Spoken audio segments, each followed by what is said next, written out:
Turns out I had the guys fill me in on this later. From above and behind us, an armor-penetrating RPG was shot at our vehicle. So the mechanics of the weapon are the grenade blows up outside, and then it sends a bullet, just a penetrator bullet through the armor. The goal is to put a hole in a radiator or some kind of hose. Like, you're not trying to blow up the vehicle, you're just trying to disable and stop the vehicle. So this grenade blew up on the cargo hatch and sprayed shrapnel all over the dismounts. And then that penetrator went through the cargo hatch. It went through the back of the turret, and then ultimately through the turret armor. And then that round went through my leg, through my right leg. It hit the femur, which is your upper leg bone, and it shattered that bone, and then that bone shredded the leg. Didn't know any of this at the time. It took the 4 biggest guys in my platoon 20 minutes to wrestle me out of my turret. And I knew...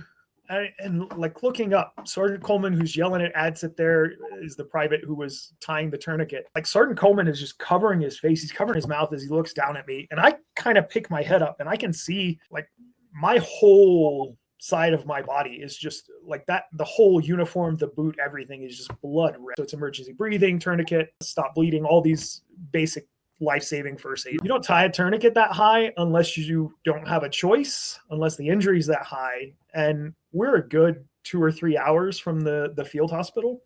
There's no way I have a leg at the end of this, because the leg will be dead before we get to the hospital. And woke up several hours later with a big bandage where I had a leg.